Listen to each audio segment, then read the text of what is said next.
Good evening, everyone. Can I please have a motion and a second to reconvene the public meeting? Motion.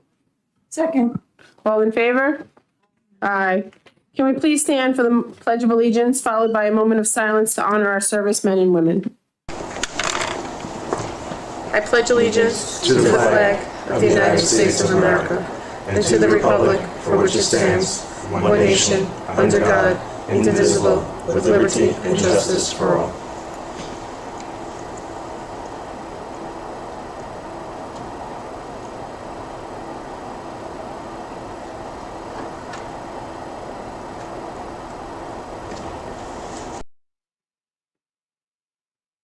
Thank you. Will the district clerk please call the roll? Mrs. Iannatelli. Present. Mrs. DiLorenzo. Present. Mrs. Napolitano-Ferno. Present. Dr. Senamore. Present. Mrs. Mallon. Present. Mr. Murphy. Mr. Kolihifar. Here. Mrs. Pappy. Present. And Mr. Hauser's with us. He's just not in the room right now. Thank you. Thank you. Can I please have a motion and a second to approve the ES BOCES 2024-2025 administrative budget? Motion. Second. All in favor? Aye. Motion carries. Be it resolved that the Board of Education cast their votes for up to 6 vacant seats out of our 7 candidates for the ES BOCES board as delineated below. Individual candidate vote taken by roll call. Arlene Barassi, Middle Country Central School District. Mr. Murphy? Aye. I am a yes. Ms. Napolitano-Ferno? I'm a yes. Ms. DiLorenzo? Yes. And Ms. Iannatelli? Yeah. Angelo Casarino from William Floyd Union Free School District. Mr. Murphy? No. I am a yes. Ms. Napolitano-Ferno?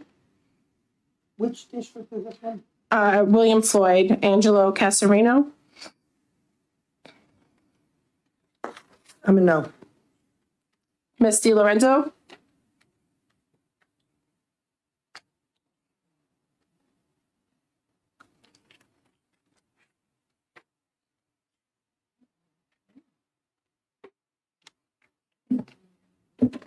A while back. Okay. I'm a no. I'm sorry? You're a no? Thank you. Ms. Iannatelli? Yes. Thank you. Kellyanne Jennings from Patchogue Medford Union Free School District. Mr. Murphy? Yes. I am also a yes. Ms. Napolitano-Ferno? Yeah. Ms. DiLorenzo? Yeah. Ms. Iannatelli? Oh, thank you. Sorry. Joseph Loschiavo from Patchogue Medford Union Free School District. Mr. Murphy? Yes. I'm a no. Ms. Napolitano-Ferno? I'm a yes. Ms. DiLorenzo? Yeah. Ms. Iannatelli? Oh, no. James McKenna, Southampton Union Free School District. Mr. Murphy? Yeah. I'm a yes. Ms. Napolitano-Ferno? I'm a yes. Ms. DiLorenzo? Yeah. Ms. Iannatelli? Yes. Brian O'Malley from Mattituck Cutchogue Union Free School District. Mr. Murphy? Yes. I am a yes. Ms. Napolitano-Ferno? Yes. Ms. DiLorenzo? Yeah. Ms. Iannatelli? Yes. Robert P. Sweeney from Mount Sinai Union Free School District. Mr. Murphy? Yes. I am a yes. Ms. Napolitano-Ferno? Yes. Ms. DiLorenzo? Yeah. And Ms. Iannatelli? Yes. Thank you. So just to recap, Yes. you guys, I do have unanimous yeses for Miss Barisi, Miss Jennings, Mr. McKenna, Mr. Mealy, and Mr. Sweeney. I did not get a positive vote for Mr. Casarino, and I do have a 3-2 on Mr. Vesciavo, so that will count as a yes. Thank you. Can I please have a motion and a second to accept the minutes of the March 26, 2024 meeting? Motion. Second. All in favor? Aye. I will now pass the baton over to Mr. Hauser, who will do our proposed 2024-25 budget. Mr. Hauser, I'm just going to update the board and the community.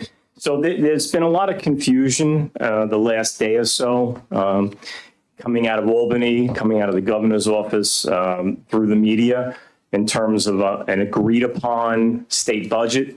There is not an agreed upon state budget yet.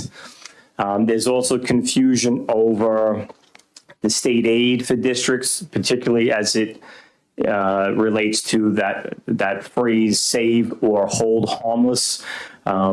So what's been restored is current levels of hold harmless or save harmless. It's kind of interchangeable, meaning that districts who are relying upon that, such as Connecticut, will not experience a cut, a reduction in the current levels of the foundation aid component of our total state aid package. The confusion lies in that many districts, such as Connecticut, rely upon not only being held whole in terms of current levels, but also receiving for the next school year in our budget development a state aid increase, and we've been talking about that aid increase being that 3% increase. That aid increase for the 2024-25 school year has not been approved even in a handshake agreement, and it does not look like as of tonight that the governor has any intent of granting that.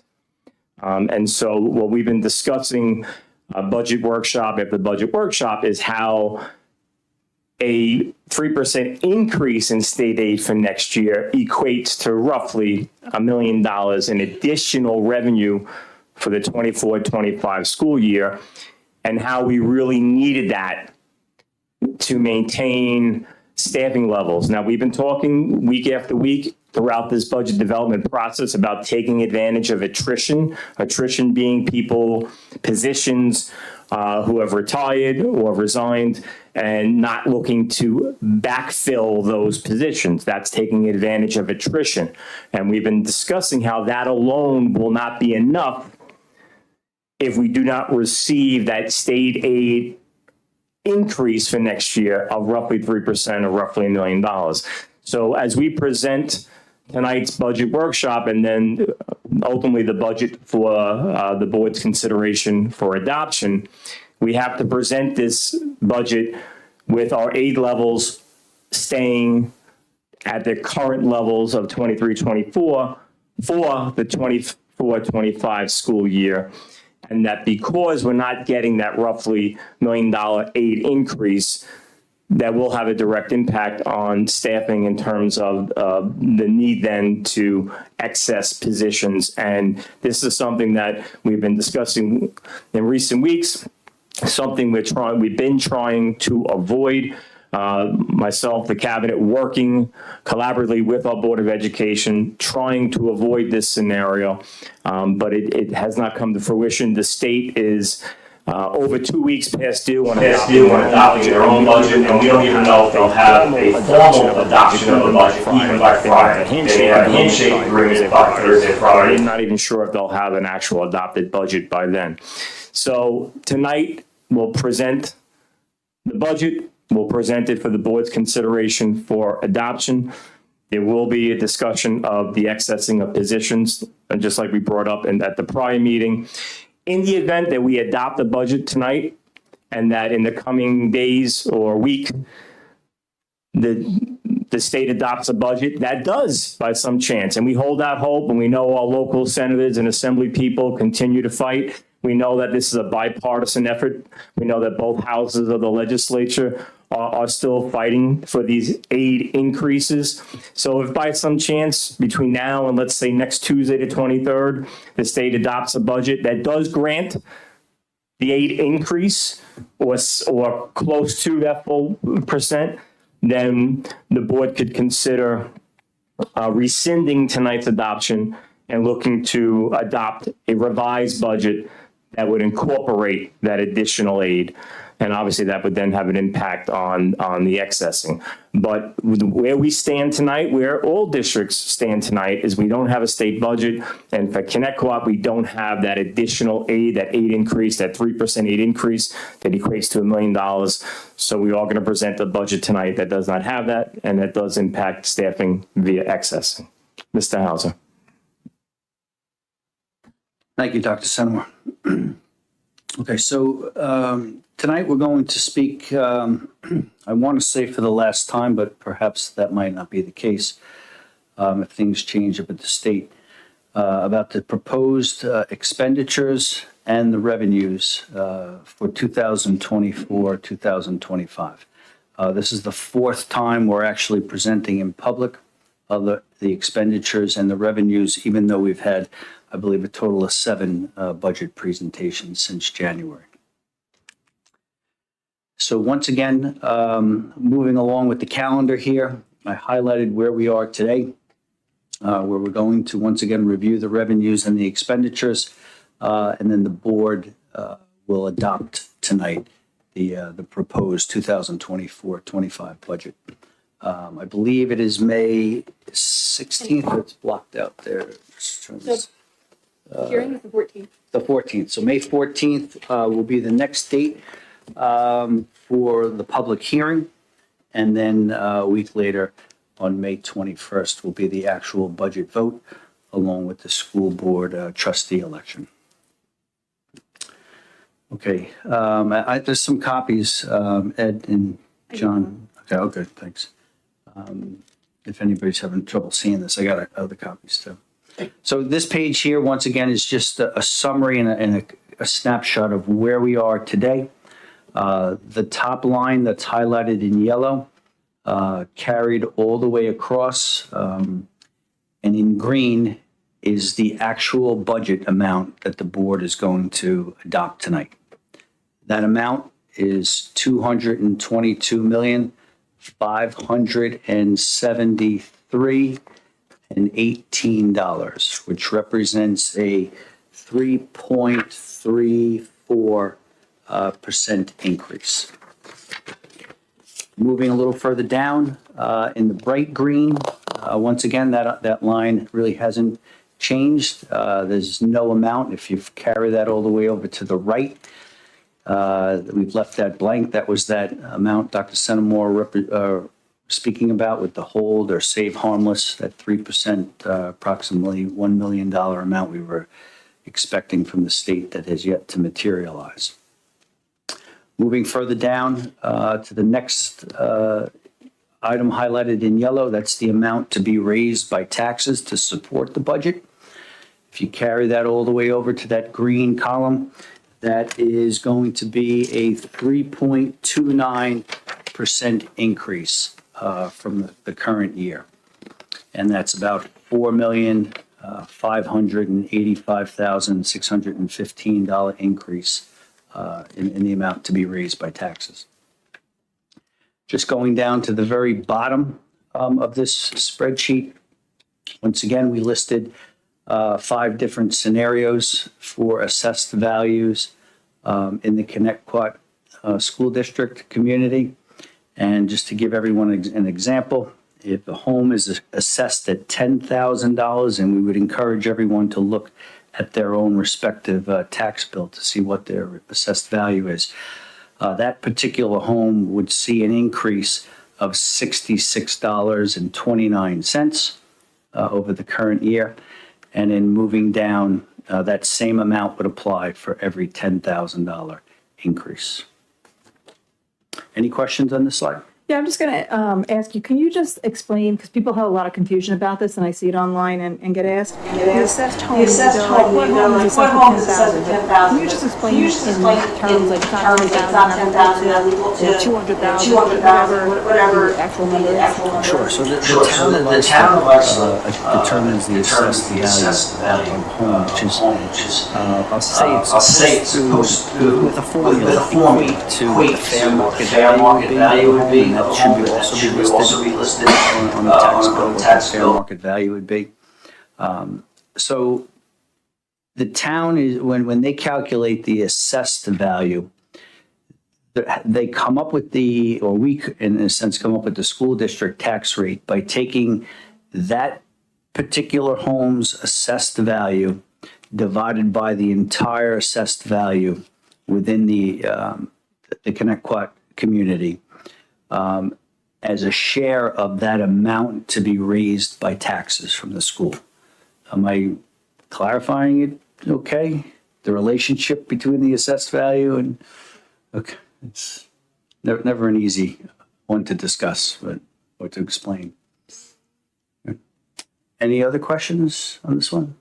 I'll move to the next slide. Okay, we had this up with the previous presentation. The New York State Comptroller's Office, they have a formula to calculate that's commonly known as the tax cap. For our particular school district, when we calculate the tax cap using that formula, we come up to a maximum of 3.35%. That's the increase we are allowed to raise from the community from the current school year. Through numerous discussions and with the board's input, we are recommending a tax cap amount that's lower than that, okay, at 3.29%. And that will be a direct savings to the community of $76,000. So we are coming in lower than what the maximum tax cap allows for. Thank you, Bob, because that was definitely something that over the years, going to the tip of the nose of it was an issue. And so I appreciate you guys working diligently. Great job. You're welcome. Any other questions on this slide? All right, so we'll go to the next one here. And this may take a few of us to actually explain, which is the savings that we are able to achieve going into the following school year based on attrition. Reza, do you mind if I put you on the spot a little bit with this particular? No, not at all. So through attrition, we are going to be saving roughly about 11 and a half positions. We do have one administrator who we are not going to be replacing. We have 4 English positions, 3 special ed positions, a business teacher, a reading teacher, a social studies teacher, and a clerical position. We did hear from the Board of Ed about the HVAC position in the operations unit, so we have removed that through attrition, and that will be hired when the individual does retire. So at this point, we are looking at saving 11 and a half of those dollars, 11 and a half FTEs through attrition. Okay, thank you. Any questions on this slide? Okay, moving along. So this is a very simple, let's say concise way to say where we are right now in the budget process as we speak. And like I mentioned, after this presentation, the board will come upon a resolution to actually adopt the proposed budget. So this is the negative impact on our staffing by Connecticut not receiving an aid increase for next school year. 1 administrative position and update teaching positions. Okay, any questions on this slide here? All right, and I believe the last slide is here, which is just any other questions, comments, concerns, or suggestions about this, I'll say, final budget presentation, although that could change if we did get additional information from the state. Okay, thank you. Thank you. Do you have a question on the budget? Okay, well, I will now open the floor for the first public comment portion of the agenda. This public comment is for comments or questions on the proposed 2024-25 budget only. The time available will be limited to 3 minutes. For each speaker, an additional public comment period will be held later in the meeting.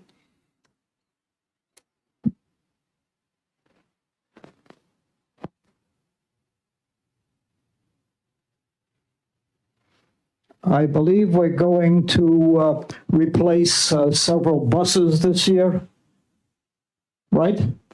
I guess we use a vendor that BOCES suggests or the state suggests? That's correct, Ed. Yep. That's what I thought. We don't ever go out on our own and try and price a bus and see if we can do better. As of now and for the last, I'll say 3 years, we've gone off of the state contract, the New York State contract to purchase school buses.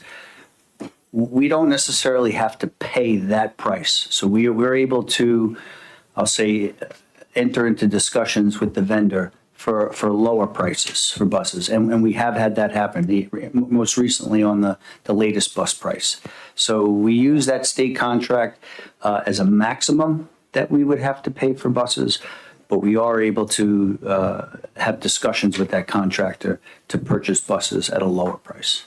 Okay, I'm glad it may be something will come up. I was a purchasing agent for 35 years, and I was amazed at the same item that I was able to get between the high and the low price. It just was amazing. I did purchase trucks, which are very similar. We have a lot of reserve.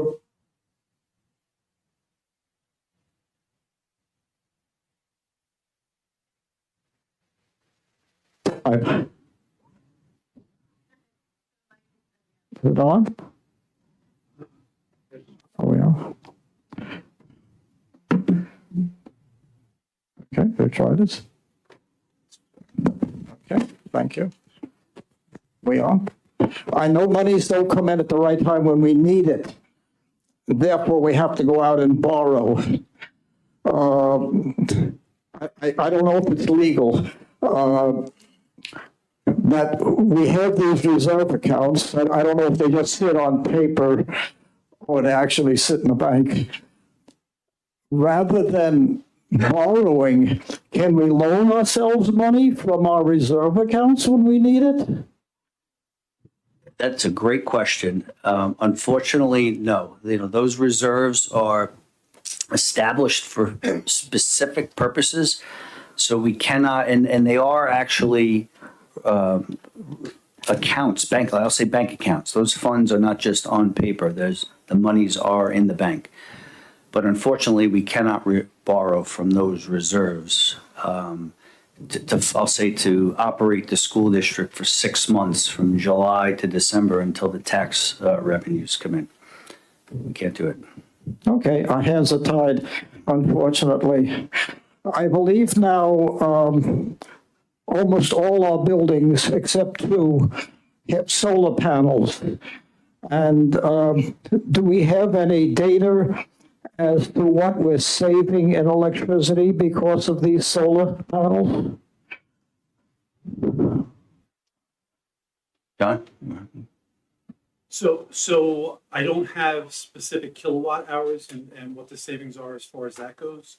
But based upon the output of the solar and the rates that the utilities were charging as of last year, it's about $600,000. That's a nice number. Okay. We made a good move on that. I know we bought them. We didn't rent them. That was correct for a change. Okay, just curious. I know I micromanage. Just curious. And God bless the teachers. I always used to tell people at work used to ask me, if you don't mind me talking for a minute, people used to ask me at work, how did you learn that? And I said, well, I had good teachers. And I was always very curious, the students lately, they're having math problems. The 2 years of COVID was really a bad hit on them. That was really, really bad. But because when I go over to the library, which is my office now, not having one, I see a lot of the people tutoring in math. And it was always very curious, why do they have a better expertise than the teacher that they ran into in school? So the last person that I asked, he said, let me show you something. he gave me three algebra problems, okay?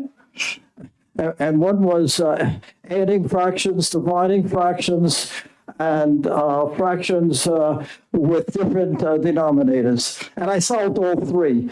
So some teachers back there must have done a good job with me. So bless the teachers, really. Thank you so much. Does any trustee have any other questions on? Yeah. Okay, I'm just trying to figure out, where do sports uniforms fall under? Would it be athletics equipment, 2855, 200, or would it be under supplies and materials, 2855, 450? I do see that, and I believe this is from the T-Bird, the 305.10% increase. That was the 73,000 in, it says we're putting in $73,829 versus what we spent last year, $18,220.80. Change of 55,604. I believe that was from, we were doing that for, am I correct, for the T-Bird project? In the event The mascot. T-Bird came out of the next line. I think it was supplies and materials. Well, that's why I'm trying to Yeah, figure I out think that's which what one that is was. it. And because I'm noticing, as of yesterday, I was noticing, I was unhappy with the uniforms that I saw for Unified basketball when I saw East Islips. And then after doing research today, and I saw other districts and the uniforms that they're wearing, I was completely taken back at what our kids, 2 years ago, we advocated for them to have uniforms. And the uniforms were supposed to be purchased, and what was purchased looks like a scrimmage shirt. And totally, and I think totally unacceptable. 2 years ago, I believe, and I could be wrong, it could be 3 years ago, it could be 1 year ago. I believe it's 2 years ago, though, when I questioned the SEPTA president, they paid for T-shirts for the team originally, and SEPTA gave them, that was their uniform. But now, because other teams in the school districts have been purchasing uniforms, I just want to see, with that kind of increase, why we would have kids wearing subpar uniforms. And that's not the only ones. I got to be honest with you. I saw some of the middle schools the other day, and I'm not too thrilled with what they're wearing either. Some of the uniforms are awful. So I'm just trying to figure out, where is the athletics line that buys uniforms, and you don't have to tell me tonight about the other. Where's the determination of when we need to get them new appropriate uniforms? The Unified, I believe Dr. Sentimo is working on from yesterday, and I appreciate that, taking care of it so fast. But, totally unacceptable, especially with lines that look like this, that we would have any uniforms that are the way that some of these look.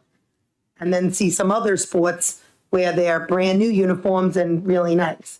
I mean, who's picking and choosing this? Is this our head of athletics?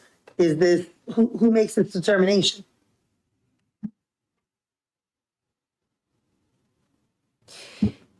There are a few questions there. So I'll start with that unified uniform piece. And yes, you're correct, Ms. Napolitano-Ferno. We have already reached out to our on-bid vendor. Mr. Mallory did that legwork today. And we'll be sizing kids tomorrow and ordering full uniform shorts and jerseys for them. There may be a little bit of a lead time discrepancy in terms of when they can be produced and sent to us, but we're hopeful that it will be as quickly as possible.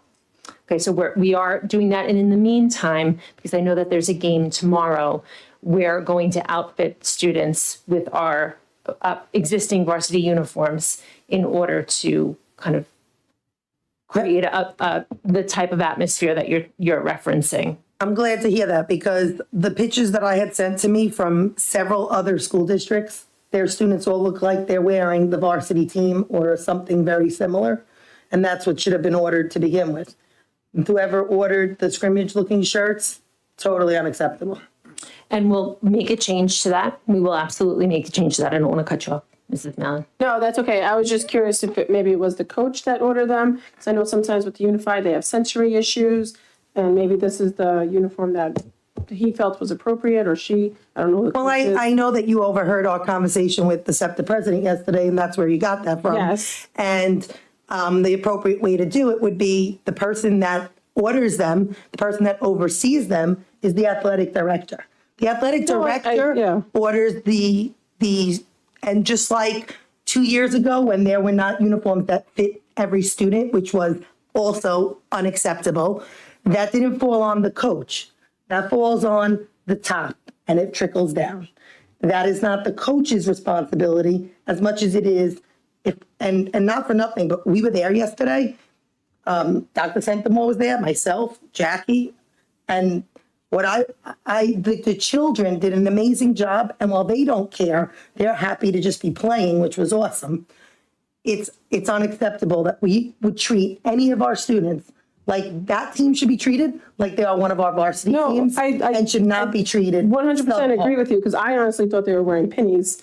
So I don't disagree that they need nice uniforms. But the person who oversees uniforms, I was told 2 years ago when there were no uniforms to fit middle school children, that was our athletic director. Am I wrong? That's what I was told. That's who oversees the purchasing of those. With reference to that process, so there is a cycle, and it is included in that materials and supplies budget line item. And there's a uniform replacement cycle that is an annual consideration. And who is the person that signs off in the athletic department for new uniforms? That is Mr. Mallory, to your point. Our athletic director does sign off. In addition, in reference to that unified, the jersey purchasing process. So those jerseys have been refreshed within the last couple of years.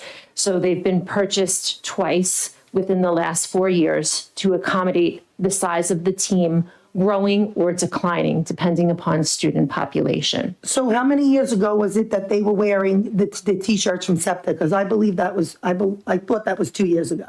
Might have been 3 because of COVID, but I thought that was 2 years ago. I know I received one of them, that's why I'm saying. Okay. And that was actually a team shirt. They didn't even have uniforms to start. SEPTA, and yesterday, the PTAs, the parents in the stands were all saying that people that I spoke to were all willing to donate. And I said, that's totally also unacceptable, because while it's a nice thought and kind of all of them and generous, that isn't what we shouldn't even be having this discussion.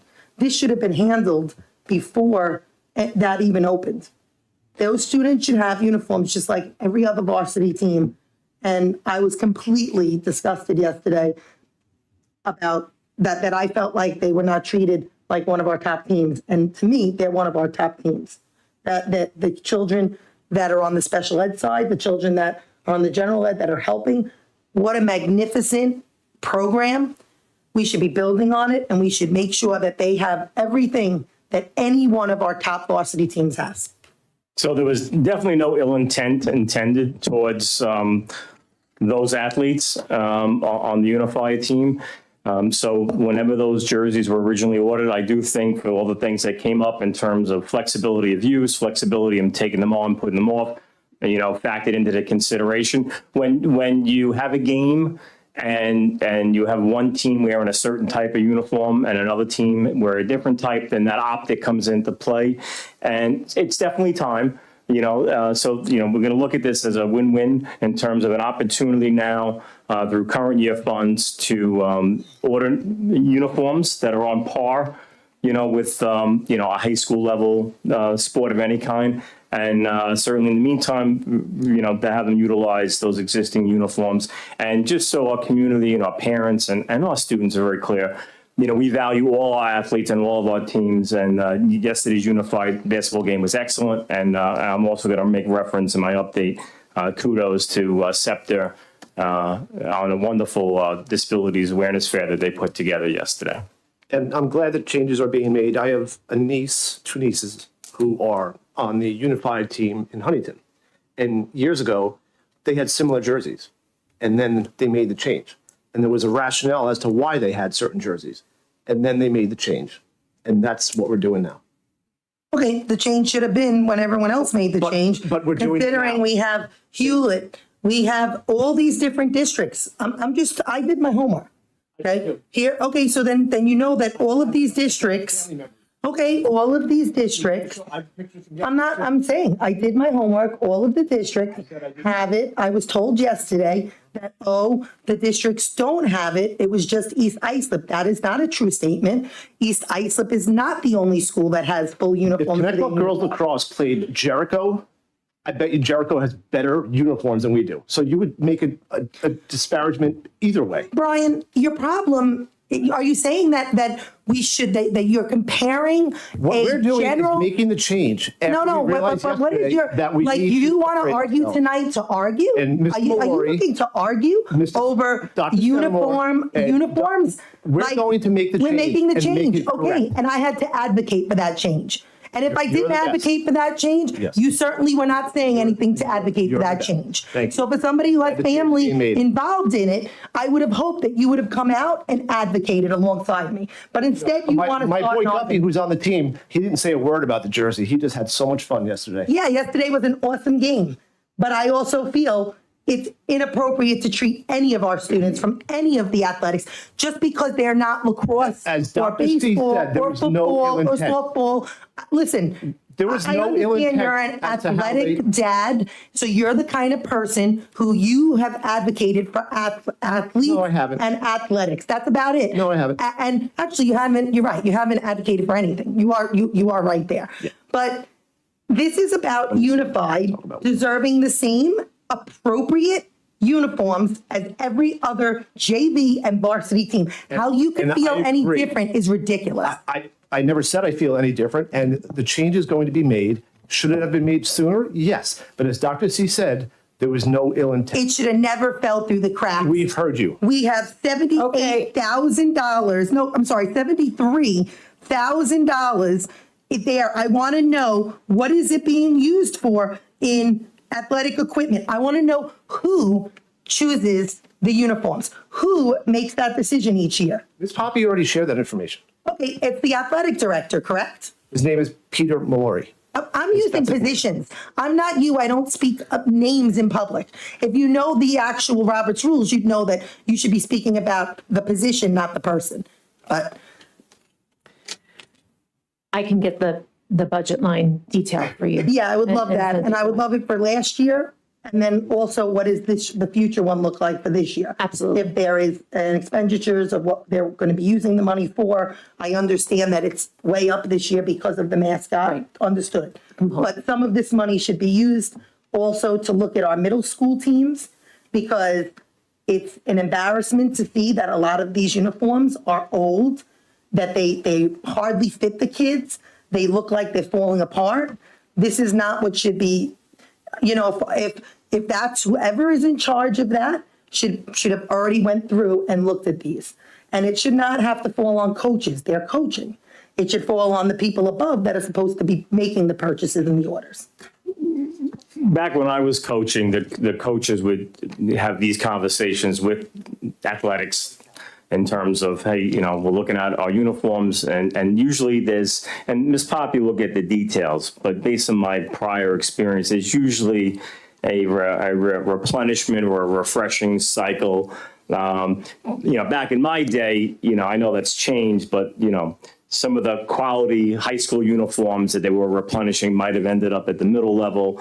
I think schools have changed since then, but just to make sure that they're all on some kind of a replenishment cycle, and usually that there are those conversations. Well, could you also get me when the last time our middle schools, both middle schools, had their uniforms replaced, cycled? Sure, absolutely. And I mean, I'd really like to actually see, it doesn't have to be done this week with budget season, but in the next month, I would like to see each team, each one, when the last time their uniforms were purchased. We can do that. I appreciate that. Does anybody have any other questions on the budget? Okay. Can I please have a motion and a second to approve the 2024-2025 budget in the amount of $573,018 and place it on the ballot for voter approval at the annual meeting on May 21st, 2024. Motion.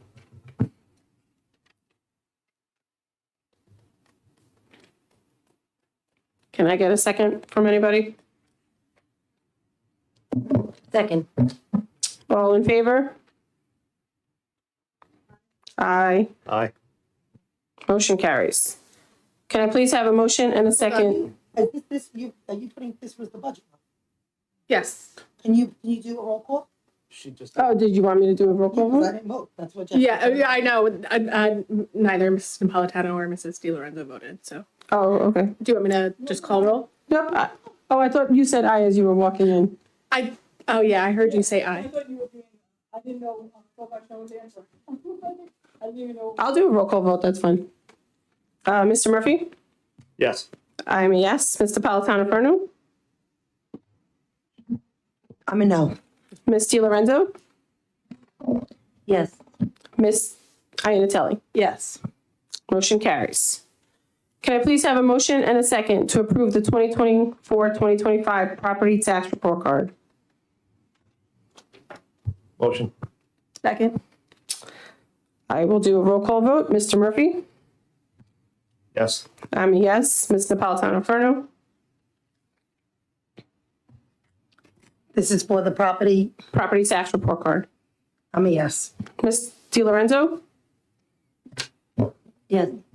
Ms. Iannatelli? Yes. Okay, motion passes. We now have student government update.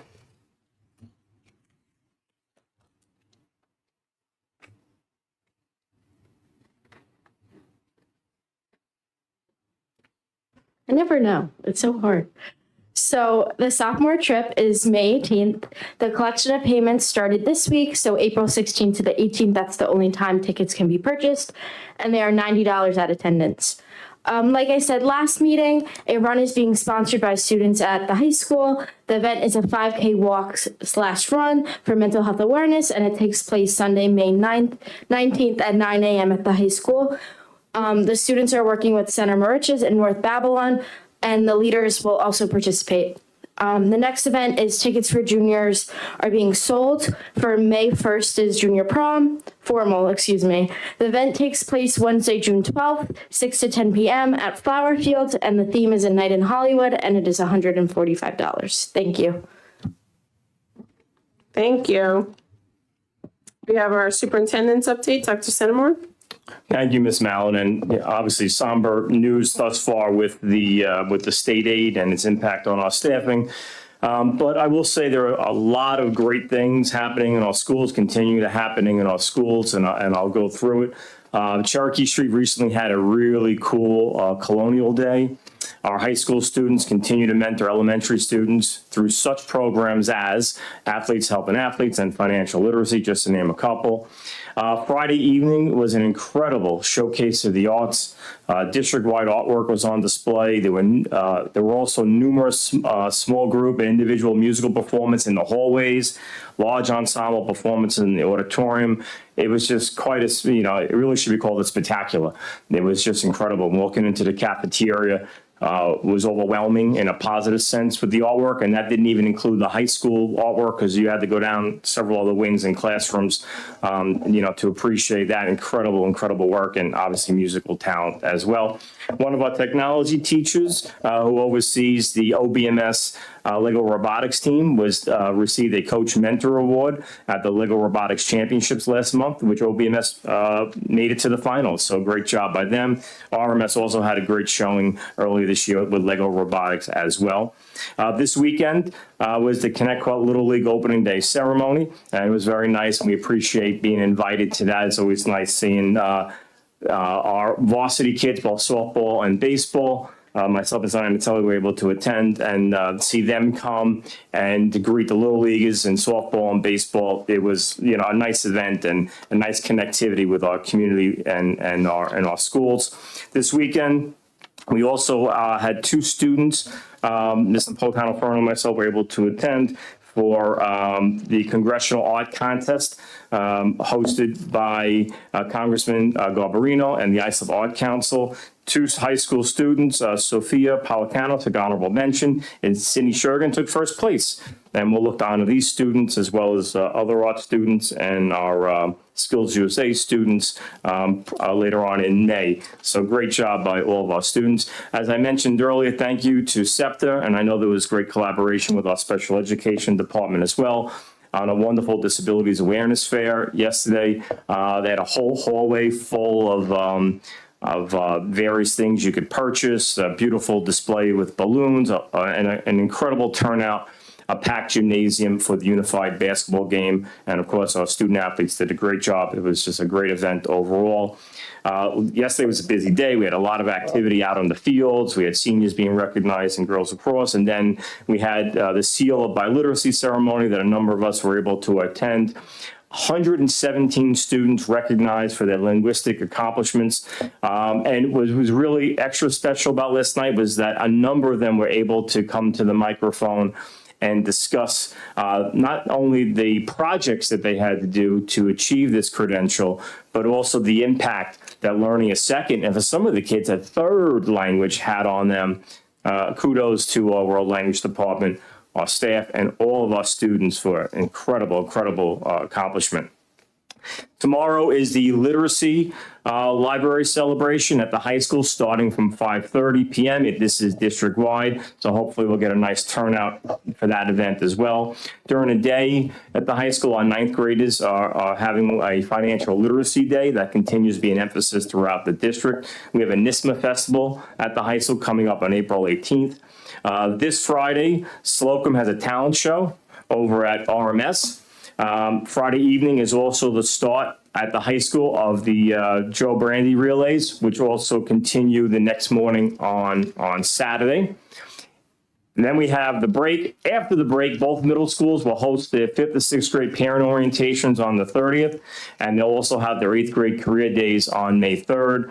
There will be advanced elementary concerts that week as well, followed by a plethora of spring concerts thereafter. Lots of music ahead on the calendar, and a real special event for our Art and Music Department. Art and Music Hall of Fame induction will take place on May 11th. We're very excited for that. That same date, May 11th, is Beats for Liam, where we have a cardiac screening for students. Very important event that we want to promote. Obviously, we're wishing everyone an upcoming enjoyable spring recess and a very nice start to the Passover holiday. And before you know it, Mother's Day. It's right around the corner. Wishing all of our moms a wonderful Mother's Day. And what better way to celebrate than with a plant obtained through the PTA? As always, we thank our PTA, SEPTA, ORBA, Athletic Boosters, and Civics for all that they do for our students and community. Thank you. Thank you, Dr. Centimore. Board of Ed topics, we have food choices. Ms. Napolitano-Furno. I just got to piggyback off Dr. Centimore.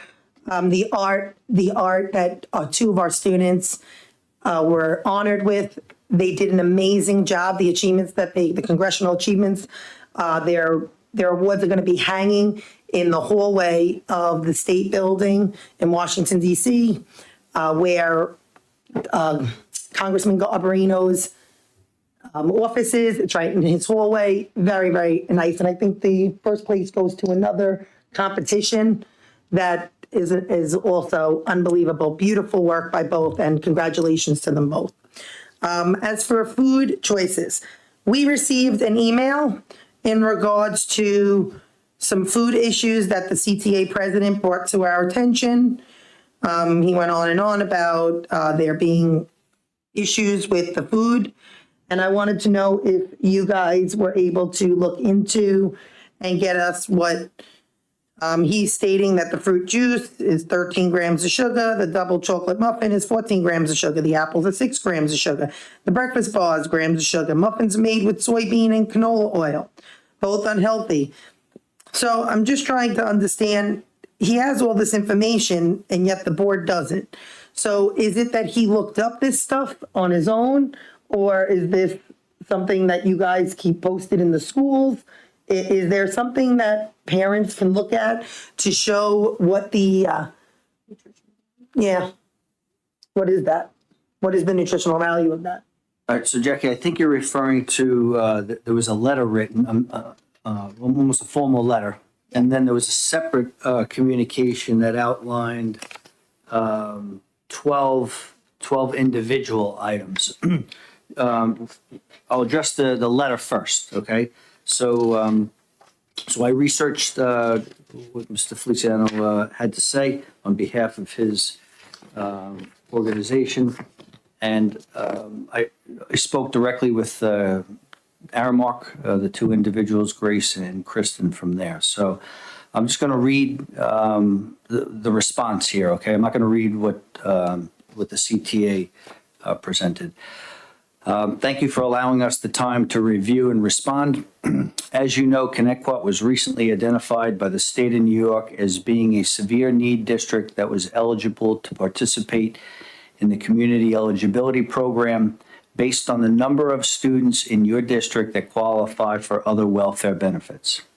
As such, participation in the school breakfast program was a requirement in order to apply for the community eligibility program and ensure that every student has access to a healthy and free breakfast and lunch. This was certainly an adjustment for most buildings that did not participate in breakfast previously. Aramark worked diligently with the district administration and building principals to identify the best ways to accomplish this in each building.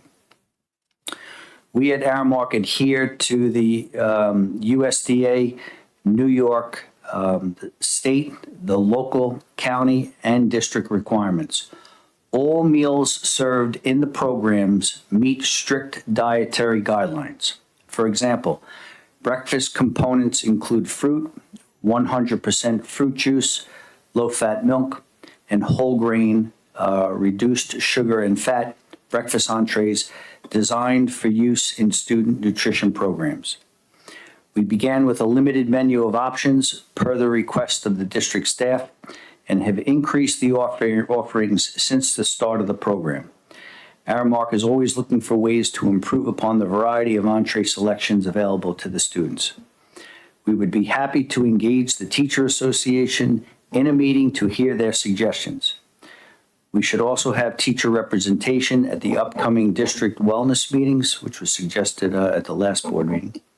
I would be happy to review the data that Mr. Felicio used to determine that students are eating breakfast at home, as we have not seen anything to indicate that these severe needs locations will not benefit from access to nutritious offerings at the school. Am I answering your questions by reading that, or do you want more specific? I mean, I'm just trying to find out, how do we get information on, okay, and I'm not trying to micromanage, I'm asking you, like the parents, how do they get the information, my child is eating a muffin at school today?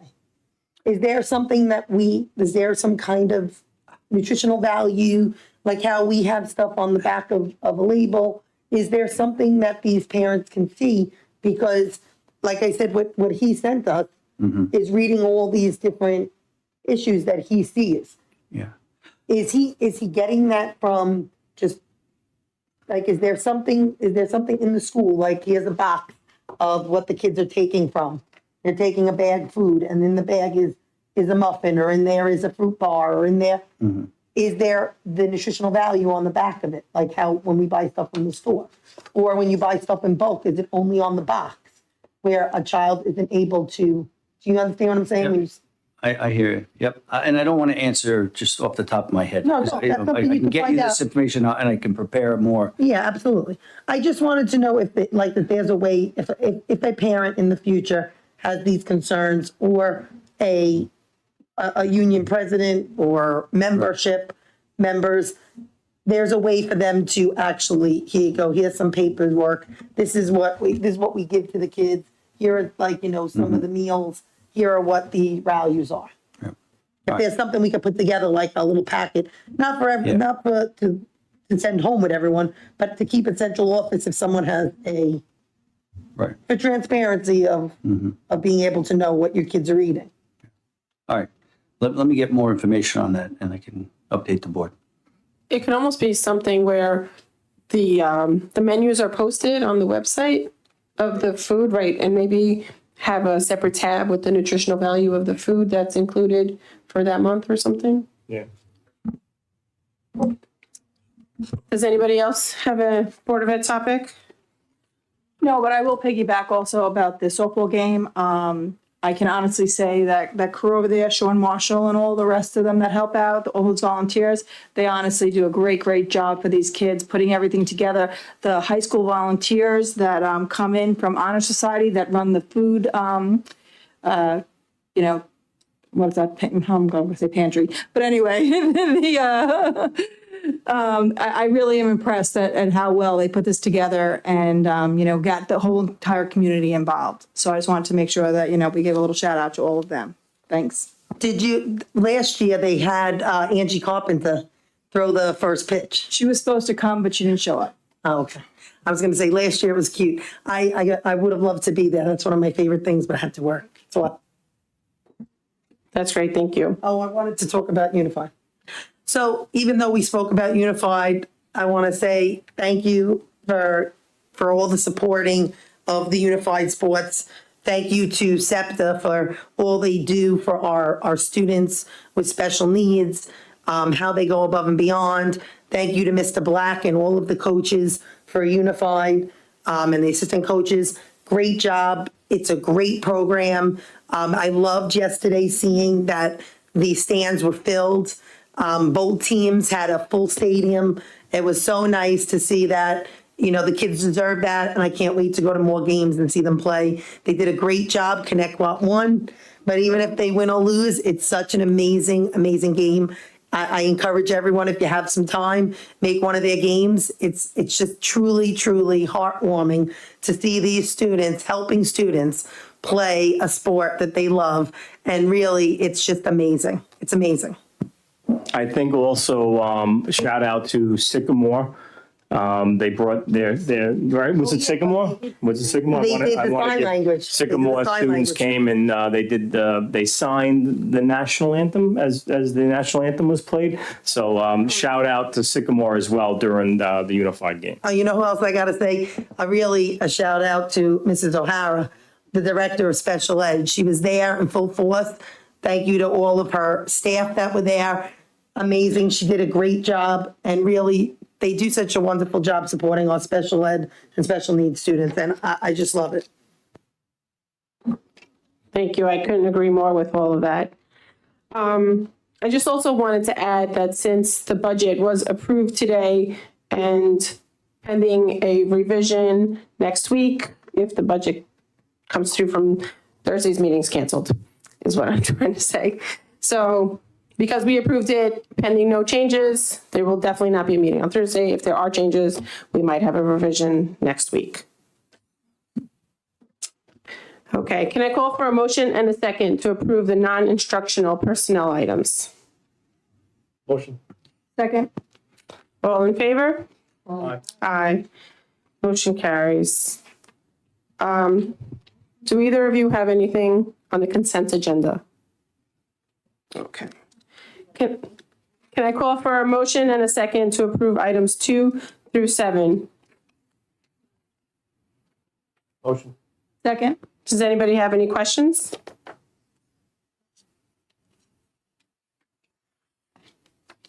Okay, all in favor? Aye. Aye. Motion carries.